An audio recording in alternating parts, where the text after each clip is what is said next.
Hello students, आज हम coordinate compounds की बात करेंगे। Coordinate compounds just try to understand, जिसको हम कॉम्प्लेक्स कंपाउंड भी कहते हैं। और इसमें आज का जो हमारा टॉपिक है वो टॉपिक है आईयूपीएसी नोमेनक्लेचर। क्लियर? जो आज का हमारा टॉपिक है वो है आईयूपीएसी नोमेनक्लेचर। जैसा आप ऑर्गेनिक केमिस्ट्री के अंदर देखते हैं, IUPAC nomenclature, international union of pure and applied chemistry, वैसा ही कुछ रूल्स के साथ में नॉमेनक्लेचर हम कोऑर्डिनेट कंपाउंड्स का भी करते हैं।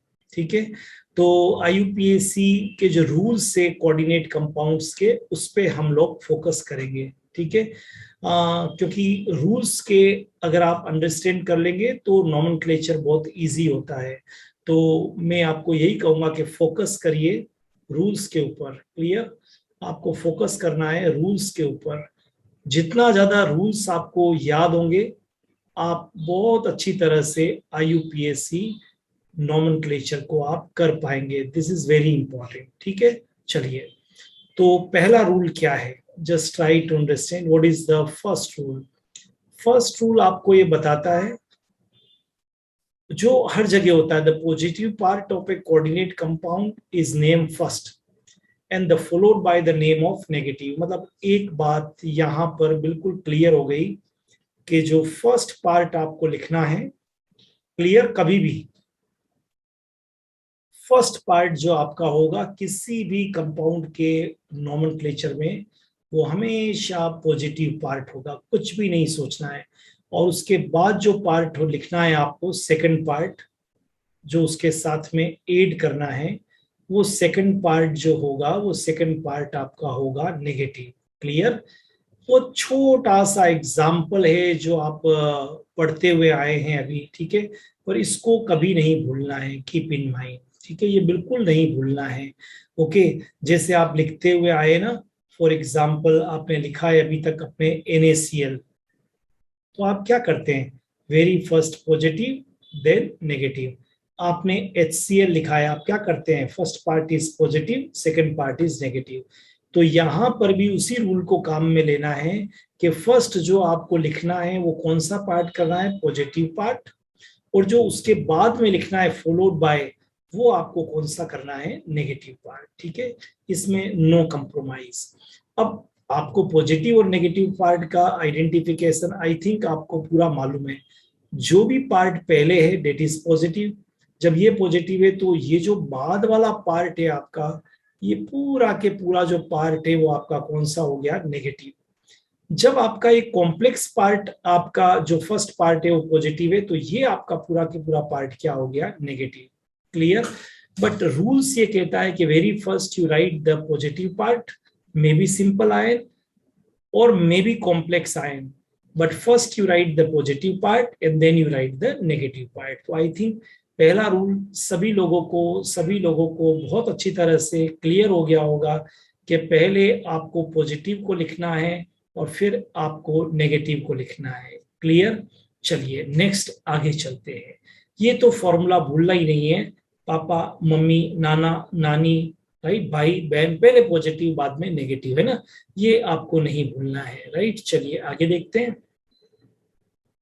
अब आगे है आपके the ligand are name first followed by the central metal. अब सोचिए, चाहे तो ये पार्ट आपका नेगेटिव हो, और एक एग्जाम्पल आपको और दे देते हैं, चाहे ये कॉम्प्लेक्स पार्ट आपका पॉजिटिव हो, CO NH3 whole 6 +3, doesn't mean कोई भी हो।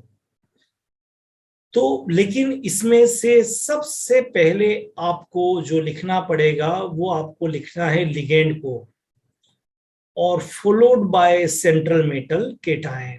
Clear? Followed by central metal cation, ये भूलना नहीं है। Clear? Very first you write ligand and then followed by central metal cation, ये रूल है। तो ये जो आपका लिगेंड है, क्योंकि वो तो सेंट्रल मेटल केटायन है, ये जो आपका लिगेंड है जिसका नोमेनक्लेचर हम पहले देख चुके हैं, very first you right this part with number, और उसके बाद में आपको ये लिखना है। जैसे इसमें भी लिखना है तो पहले आपको इस एमीन को लिखना है विथ नंबर हेक्सा जो भी है, ये फर्स्ट हो गया। क्लियर, फर्स्ट इसी को लिखना है आपको। एंड देन सेकंड आपको लिखना है कोबाल्ट जो है वो लिखना है, ये आपका सेकंड पार्ट हो गया। क्लियर, तो एक चीज आपके दिमाग में क्लियर हो गई। पहली चीज, पहला रूल था अपना कि पहले पॉजिटिव पार्ट बाद में नेगेटिव। दूसरा रूल था अपना कि जब भी whenever you want to write complex part, तो कॉम्प्लेक्स में पहले लिगेंड को लिखिए फिर सेंट्रल मेटल केटाइन को। ये दोनों ही रूल आपके क्लियर होने चाहिए। ओके, जब भी कभी कंफ्यूजन हो तो दो दो तीन तीन बार बोल के देख लेना चाहिए। अब जो ये रूल है, this rule is very important.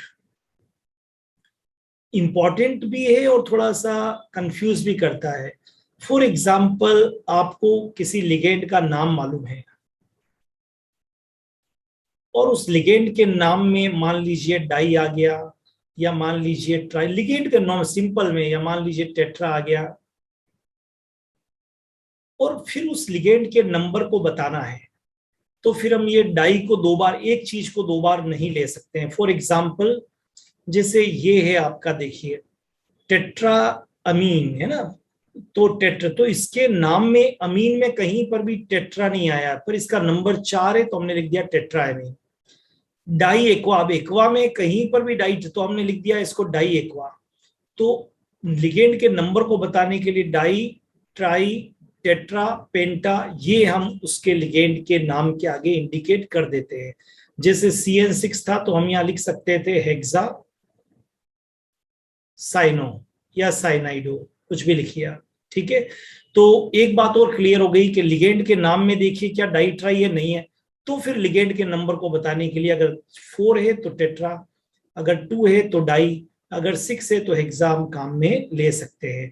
तो लिगेंड को हमेशा नंबर के साथ में बताना चाहिए, ये नेक्स्ट रूल है। क्लियर, आगे देखिए रूल को। अब मान लीजिए लिगेंड के नाम में ही मान लीजिए डाई ट्राई है ना, जो आपने कोई लिगेंड दिया जो मैं ऊपर बता रहा था, ऊपर वाले में तो नहीं था, लेकिन अब लिगेंड के नाम में डाई है, लिगेंड के नाम में ट्राई है, लिगेंड के नाम में टेट्रा है, तो आप दो बार तो एक चीज को काम में नहीं ले सकते। जैसे ईएन में, ईएन को अगर मैं ओपन करूं, क्योंकि इसके पहले वाला आपको देखना पड़ेगा लिगेंड का नोमेनक्लेचर, तो ये इस लिगेंड का स्ट्रक्चर है CS2NH2। अब इसका नाम अगर मैं बोलूंगा तो इसका नाम है इथाइलिन डाईएमाइन। अब देखो इसमें डाई आ गया, तो और इसका नंबर यहाँ पर कितना है 2, तो मैं डाई नहीं लिख सकता, इस डाई के लिए मैं लिखूंगा बिस। अगर ट्राई होता तो मैं लिखता ट्रिस, अगर यहाँ पर नंबर 3 होता तो ट्राई, क्योंकि इसके नाम में डाई आ गया था तो हम दोबारा नहीं लिख सकते, इसलिए क्या लिखते हैं, हम ट्रिस लिखते हैं। ये रूल इंपॉर्टेंट भी कहा था मैंने, और ध्यान भी देना है, क्योंकि यहाँ पर डाई आ गया था इथाइलिन, तो अब इसके नंबर को बताना था तो मैंने बिस लगाया। अगर ट्राई होता तो मैं ट्रिस लगाता, अगर टेट्रा होता, अगर अगर वहां पर डाई ट्राई कुछ भी हो, मतलब any number di tri tetra कुछ भी लिगेंड के नेम में है, तो फिर उसके नंबर को बताने के लिए हम डबल बार डाई नहीं लगाएंगे, 2 के लिए हम बिस लगाएंगे, 3 के लिए ट्रिस लगाएंगे, 4 होता, मान लीजिए 4 लिगेंड्स होते, तो 4 लिगेंड्स के लिए मैं टेट्रा किस लगाता, टेट्रा किस, ठीक है। इसलिए कंफ्यूज होने की जरूरत नहीं है। चलो आगे देखते हैं नेक्स्ट वन। अब यहां पर पहली बार एक वर्ड आया है किलेटिंग लिगेंड, फर्स्ट टाइम आया है, इसमें क्वेश्चन भी बनता है और आपको chelating ligand. Now what is the meaning of chelating ligand? Chelating ligand का मतलब होता है जो बाइडेंटेड हो, या ट्राइडेंटेड हो, या टेट्राडेंटेड हो। ओके, क्या बोला मैंने? जो बाइडेंटेड हो, ट्राइडेंटेड हो, टेट्राडेंटेड हो। अब ये भी नहीं समझ में आया तो लिगेंड हैविंग, जिसके नाम में डाई ट्राई टेट्रा कुछ लगा हुआ हो एज ए प्रीफिक्सेस, ठीक है। तो हम बिस, ट्रिस, टेट्राकिस हम उसके लिए काम में लेते हैं, ये हमने पहले भी बताया। लेकिन अब ये चिलेटिंग लिगेंड्स क्या कहलाते हैं? तो चिलेटिंग, जब भी कोई बाइडेंटेड ट्राइडेंटेड होगा तो उसको हम चिलेटिंग लिगेंड बोलेंगे। Okay, why they are chelating ligand? Because they form ring. तो मैं यहाँ पर लिखूंगा तो आपके लिए थोड़ा सा आसान हो जाएगा। if you have provided bidentate ligand, bidentate or tridentate, जिसके नाम में जो भी ये डाई ट्राई, तो कीप इन माइंड ये जो लिगेंड है, ये लिगेंड सेंट्रल मेटल के टाइम के साथ में मिलके रिंग फॉर्मेशन करेंगे, और जो रिंग फॉर्मेशन होता है, इसलिए ऐसे लिगेंड्स को हम बोलेंगे चिलेटिंग लिगेंड्स, और जो रिंग बन गया उसको बोलेंगे चिलेट्स। अब आप देखिए ये इथाइलिन डाइएमीन है। अब यहाँ आपको नजर नहीं आ रहा है, लेकिन अगर मैं इसको ओपन कर दूं CS2, इस EN को ओपन कर दूं CS2, NH2 और NH2, देखिए रिंग बन गई, एक रिंग बन गई है। तो ऐसे लिगेंड्स को हम बोलेंगे चिलेक्टिंग लिगेंड्स। ऐसे जो लिगेंड्स है उनको तो हम बोलेंगे चिलेक्टिंग लिगेंड्स, ओके, क्योंकि ये रिंग बना रहे हैं। और जो रिंग बन गई यहां पर, ये देख रहे हैं आप, ये पूरा रिंग बन गया, इसको बोलेंगे chelates. And chelates are most stable, more stable, ठीक है। अब ये तो नॉमेनक्लेचर की बात कर रहे हैं कि दो है, EN इधर भी है और इधर भी EN है, दो बार है, तो हम यहाँ पर बोलेंगे बिस इथाइलिन डाइएमाइन, फिर कोबाल्ट। ये नॉमेनक्लेचर की बात हम आगे करेंगे, लेकिन लिखा हुआ है कोबाल्ट, फिर म्यू अमीडो, म्यू हाइड्रोक्सो, बिस, यहाँ बिस नहीं होना चाहिए, यहाँ पर आएगा ट्रिस, क्योंकि EN 3 टाइम्स है तो यहाँ आएगा ट्रिस। इथाइलिन है, इथाइलिन डाइएमीन, और फिर कोबाल्ट थर्ड, इस कोबाल्ट पे चार्ज है, और सल्फेट। तो ये नॉमेनक्लेचर तो हम आगे करेंगे, लेकिन इस रूल का इतनी सी बात थी, वो आपको ध्यान रखना है कि हम बिस ट्रिस लगाएंगे और चिलेटिंग लिगेंड किसको हम कहेंगे, जो रिंग बनाएंगे बाइडेंटेट ट्राइडेंटेट को, ठीक है। अब इसी रिंग को आगे देखते। The complex ion has 2 metal atom, ये जो ऊपर दिया है कॉम्प्लेक्स आयन, देखिए इस कॉम्प्लेक्स आयन के अंदर 2 मेटल एटम है, नंबर 1 एंड नंबर 2, क्लियर।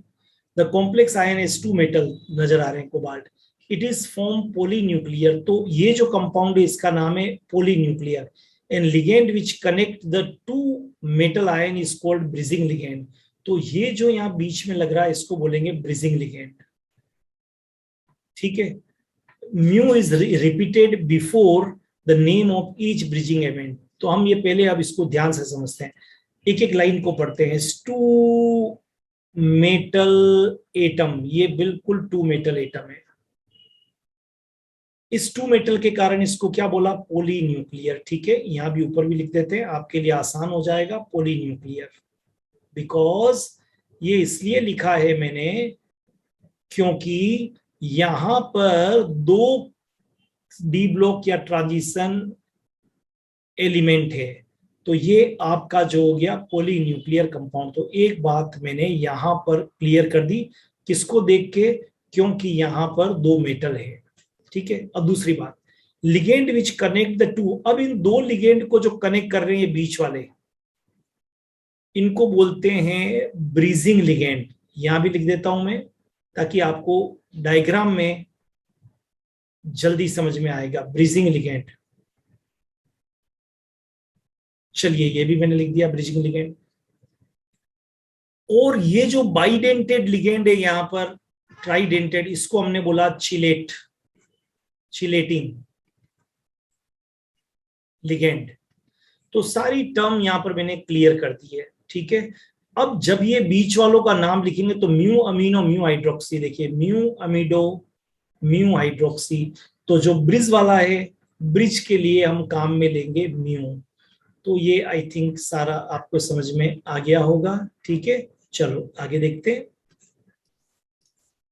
अब नेमिंग ऑफ लिगेंड, नेमिंग, अब लिगेंड्स को भी तो लिखना है, तो नेमिंग ऑफ लिगेंड, पहले नेगेटिव लिगेंड को लिखेंगे, फिर पॉजिटिव और न्यूट्रल को लिखेंगे। रूल्स ये कहता है पहले नेगेटिव लिगेंड को लिखेंगे, फिर पॉजिटिव लिगेंड को लिखेंगे। हालांकि अब जो रूल है वो अल्फाबेट का है, when more than one type of ligand is present in the complex, that the ligands are named in the alphabetical order। तो अब जो नया रूल कहता है वो आपको कहता है कि उनको अल्फाबेट के ऑर्डर में लिखिए, ठीक है, अल्फाबेट। अब देखिए ध्यान से देखते हैं क्या चीज है, ये आपका न्यूट्रल है और ये आपका नेगेटिव है। अब इसका जो नाम चालू हुआ था वो था एक्वा, क्योंकि ये तो आपको लिगेंड के नोमेनक्लेचर के लिए तो आपको लिगेंड वाला प्लेलिस्ट में जाके आपको देखना पड़ेगा, बहुत इंपॉर्टेंट है। और इसको एक क्लोरो, तो हमने कहा था कॉम्प्लेक्स पार्ट को लिखना है तो पहले लिगेंड को तो टेट्रा एक्वा, ठीक है, टेट्रा को नहीं देखते हैं कभी भी अल्फाबेट में, डाई क्लोरो, ये डाई क्लोरो। फिर सेंट्रल मेटल केटाइन क्रोमियम, लेकिन क्रोमियम पे चार्ज कितना है, थर्ड रोमन लेटर में, वो तो आपको निकालना पड़ेगा। क्रोमियम की जगह पर X, H2O के लिए 0, Cl का -2, बाहर भी -1 है, total is 0, X is equal to +3। तो ये तो ऑक्सीडेशन नंबर निकाला, और +3 को आपको रोमन लेटर के अंदर बताना है, तो ये आपका थर्ड हो गया, और क्लोराइड, ठीक है, बराबर। तो ये आपका नोमेनक्लेचर का अल्फाबेटिकल ऑर्डर के अंदर आपको जमाना है, ठीक है, बराबर। चलो आगे देखते हैं। अब आपने नेमिंग ऑफ लिगेंड कर दिया, सेंट्रल मेटाइन कर दिया, ठीक है, ऑक्सीडेशन नंबर को भी लगा दिया इन रोमन लेटर्स इन। तो जब भी कभी आप सेंट्रल मेटल केटाइन को लिखेंगे, याद रखिए रोमन लेटर में ऑक्सीडेशन नंबर को जरूर आपको लिखना है, ठीक है, बराबर। जैसे यहाँ हमने लिखा था कि थर्ड, ये थर्ड जो लिखा है हमने यहाँ पर, ये थर्ड इसलिए लिखा है, ये थर्ड बड़ा इंपॉर्टेंट है। जब भी कभी आप सेंट्रल मेटल केटाइन को लिखेंगे तो रोमन लेटर में उसके ऑक्सीडेशन नंबर को आप जरूर लिखेंगे, ठीक है। चलिए आगे देखते हैं। मेरे ख्याल से अब तक के रूल्स सारे क्लियर है। फिर भी मैं हर बच्चों को सजेस्ट करता हूं कि अगर कभी दिक्कत आए तो वीडियो को वापस देख लेना चाहिए एक बार, उससे क्लियरिटी हो जाती है। After naming of ligand, the central metal ion is to be named followed by its oxidation number, मैंने बताया था रोमन लेटर में, ठीक है। If the complex is neutral, अब कॉम्प्लेक्स न्यूट्रल है, ट्राई टू अंडरस्टैंड। कॉम्प्लेक्स क्या है, न्यूट्रल, न्यूट्रल का मतलब उसमें कोई चार्ज नहीं है तो उसको न्यूट्रल ही बोलेंगे, क्लियर। अगर कॉम्प्लेक्स न्यूट्रल है देन द न्यूट्रल और केटाइनिक, या तो न्यूट्रल हो या क्या हो बोलिए, केटाइनिक हो, तो फिर जो सेंट्रल मेटल केटायन है उसके नाम में कोई चेंज नहीं करते हैं, ऐसे कैसे लिख देते हैं। जैसे केटायन देखो, ये कौन सा है सेंट्रल, ये आपका जो कॉम्प्लेक्स है वो कौन सा है पार्ट, केटायनिक पार्ट है, ठीक है।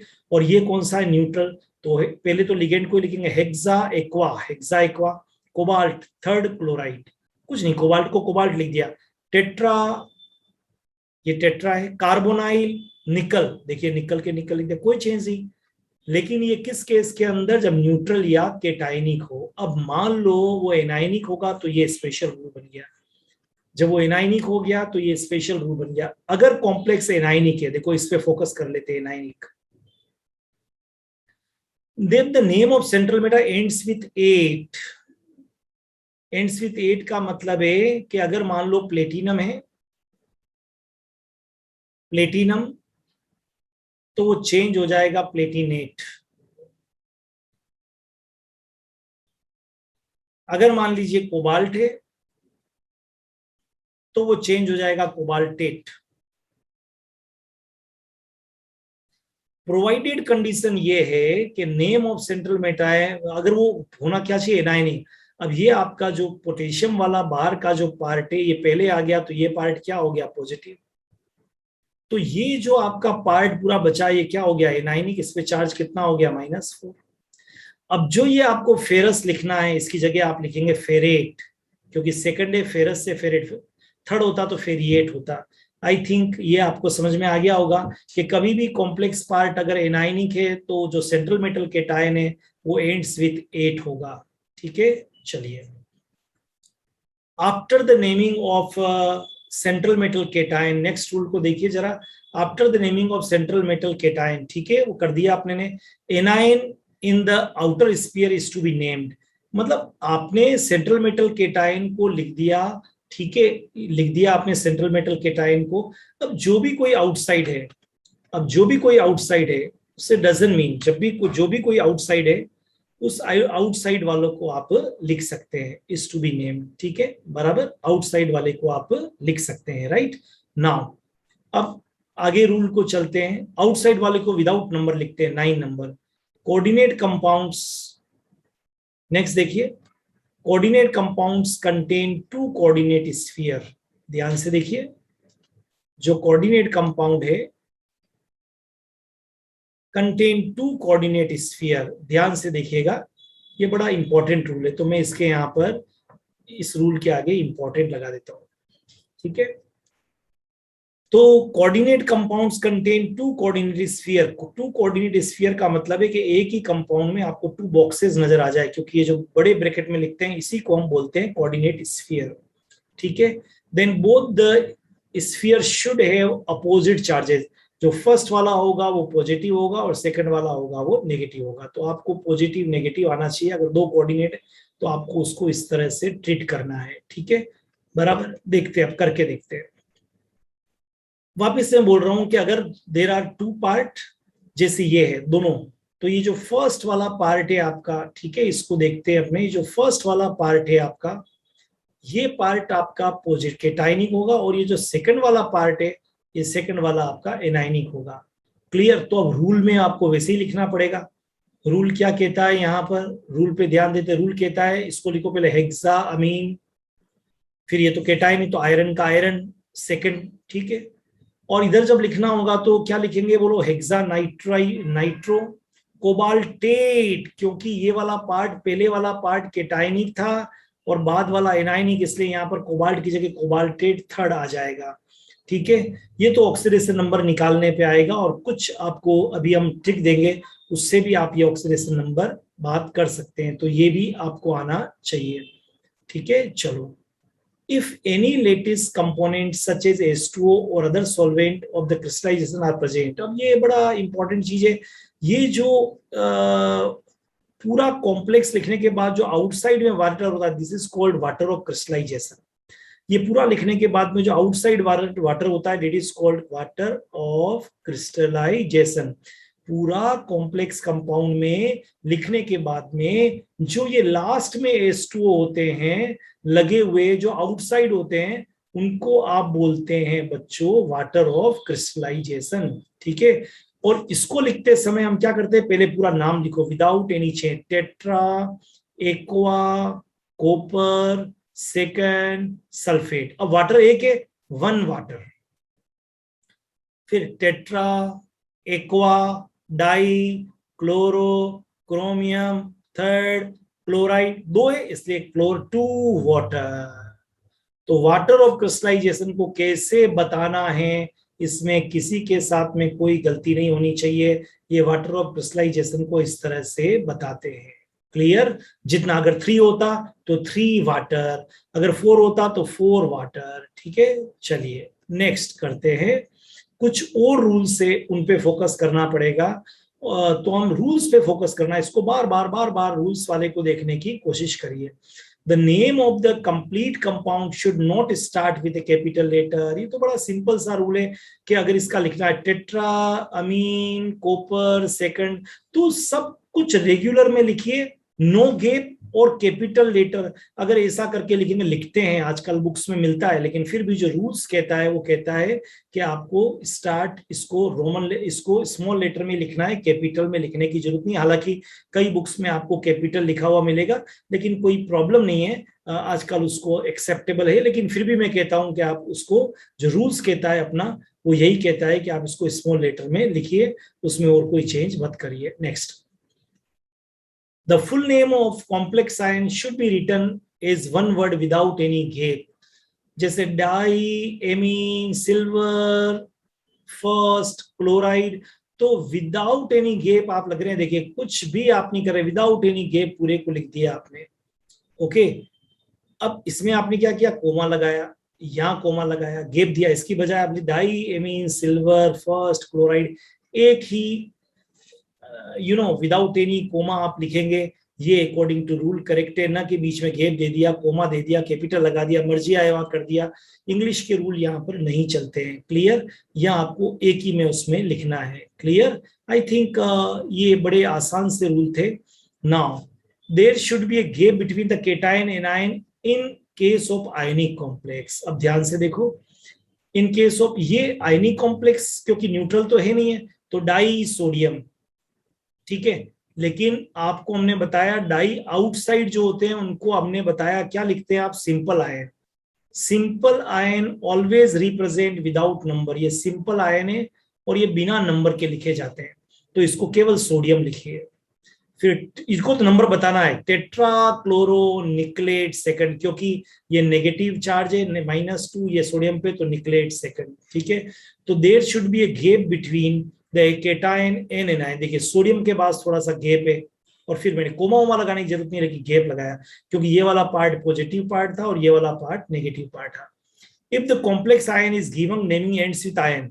अब जैसे आप क्या देख रहे हैं, इसको देखिए, ये आयन है, ऊपर वाला तो आयन नहीं था, न्यू आयन नहीं था, क्योंकि सेटिस्फाई करने के लिए काउंटर आयन था। तो टेट्रा क्लोरो निकलेट सेकंड आयन, मतलब चार्ज लग रहा है तो आपको आयन लगाना ही पड़ेगा। यहाँ आयन लगाने की जरूरत नहीं थी, क्योंकि आयन आपने चार्ज लगा, यहाँ लगाने की जरूरत पड़ी क्योंकि आपको चार्ज लगा के दिया हुआ है।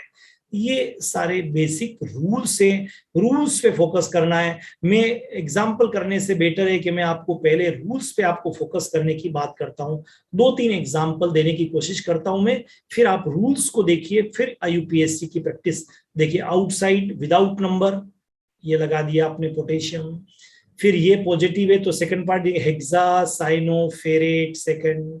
सेकंड कैसे आया, बिल्कुल क्लियर है, +4 प्लस आयरन की जगह x -6 total is 0, x is equal to +2। ये तो oxidation number represent by Roman letter. Hex, अब ये पॉजिटिव पार्ट है पूरा, ये देखिए this is totally positive part, तो ये आउटसाइड इज नेगेटिव पार्ट। तो टेट्रा हेक्सा अमीन, बिल्कुल हेक्सा अमीन कैपिटल लेटर काम में नहीं लिया है। फिर क्या आएगा, निकल, बिल्कुल, क्योंकि ये तो केटाइनिक कॉम्प्लेक्स है। Nickel second, second is oxidation number, वो निकाल दोगे आप। निकल की जगह पर x, अमोनिया की जगह पर 0, Cl का -2, total is 0, x is equal to. तो इसमें कोई बड़ी बात नहीं है, इसको रोमन लेटर में आपने लिख दिया। एंड आउटसाइड वाले को ऐसे कैसे लिख देते हैं, सिंपल नेम में, कोई नेम, क्लोराइड, नंबर कभी नहीं बताते। ये न्यूट्रल है, टेट्रा कार्बोनाइल निकल, बस। लेकिन न्यूट्रल है ना, कोई ना इसके आगे कुछ है, ना इसके कोई पीछे है, ना कोई चार्ज है, तो इसको 0 यहाँ पर लगा देंगे। तो ये बहुत सारे एग्जाम्पल्स है जिनको हम देखेंगे, लेकिन आपको ये प्रैक्टिस करनी है, ठीक है, बराबर। जैसे फॉर एग्जाम्पल मैं और थोड़े से करके बता देता हूं ताकि आपका क्लियर हो जाए, फिर हम एक्स्ट्रा इसकी प्रॉब्लम्स को हम नेक्स्ट एक पूरी आईयूपीएससी की प्रॉब्लम की शीट करेंगे हम। अब ये आपका न्यूट्रल है, इसमें इसको बोलते हैं क्लोरो और इसको बोलते हैं ट्राइफिनाइल फोस्फाइन। तो पहले कौन आएगा, क्लोरो, तो डाई क्लोरो, ये देखिए हमने लिख दिया डाई क्लोरो। फिर इसके अंदर ट्राई नाम में आ गया, इसलिए इसके नंबर को बताने के लिए लगाना पड़ेगा बिस, ट्राइफिनाइल फोस्फीन निकल सेकंड, क्योंकि न्यूट्रल है इसलिए निकल का निकल। अब ये केटायन है हेक्सा एक्वा, हेक्सा एक्वा।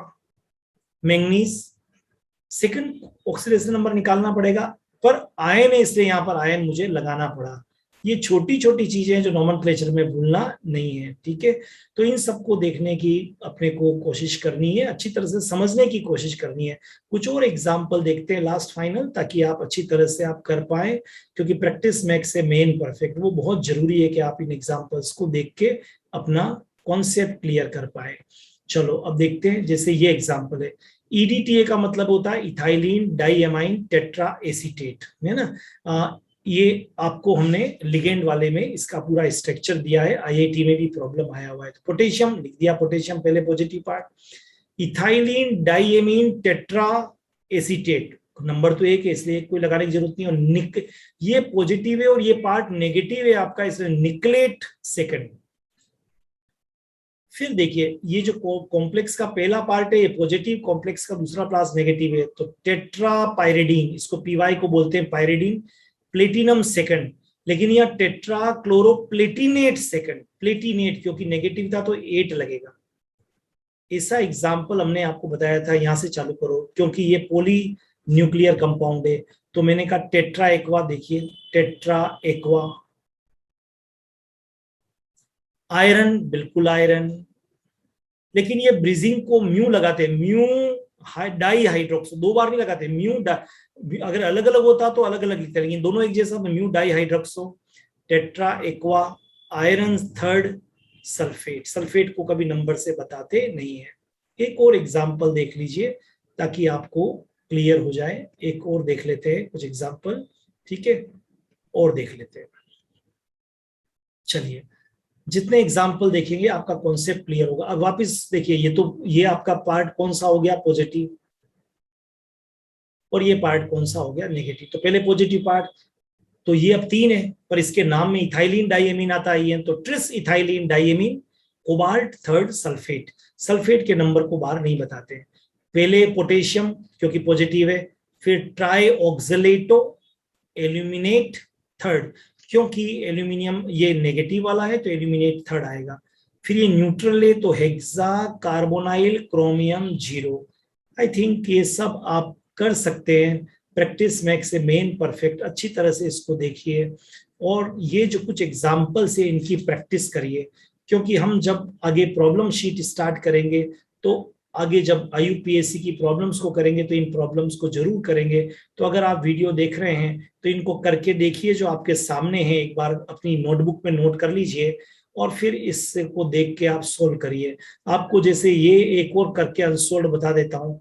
ये आपका जो है वो पार्ट पॉजिटिव है और ये आउटसाइड है नेगेटिव। तो ये आपका जो है इसको बोलते हैं कार्बोनाइल, और ये है एमीन। तो ए पहले आता है, तो आपका होगा यहां पर पेंटा एमीन। फिर आपका होगा ट्राई कार्बोनाइल, CO को कार्बोनाइल बोलते हैं। फिर होगा आपके पास कोबाल्ट थर्ड, ये ऑक्सीडेशन नंबर निकाला, और बार क्लोराइड है तो विदाउट एनी आपको लिखना है क्लोराइड। जैसे ये होगा तो ये पार्ट पॉजिटिव है, नेगेटिव है, तो पहले लिगेंड डाई एमीन, फिर सिल्वर। फर्स्ट ये इसका ऑक्सीडेशन नंबर है और क्लोराइड। तो आप प्रैक्टिस कर सकते हैं। तो this is all about IUPAC nomenclature. जितनी प्रैक्टिस करेंगे, बिलीव मी, आपको IUPAC पे मास्टरी होती जाएगी। तो अगर आपको IUPAC पे मास्टरी करनी है तो लिगेंड का नॉमेनक्लेचर आना चाहिए, न केवल लिगेंड्स का बल्कि रूल्स आना चाहिए। तो आपको ये IUPAC के बारे में आपसे बता दूं, कॉम्पिटिटिव एग्जाम में भी क्वेश्चन आएगा, IIT में, नीट में, बोर्ड में तो कंफर्म आने वाला है, क्लियर। और ऑब्जेक्टिव हो चाहे सब्जेक्टिव हो, IUPAC तो इस कोऑर्डिनेट कंपाउंड से आता ही है। तो रूल्स को बहुत ज्यादा फोकस करिए, और फिर अब जो नेक्स्ट IUPAC का प्रैक्टिस लेंगे तो उसमें आप बहुत अच्छा कर पाएंगे। लेकिन पहले रूल्स के ऊपर आप फोकस करिए। All the best, have a great time.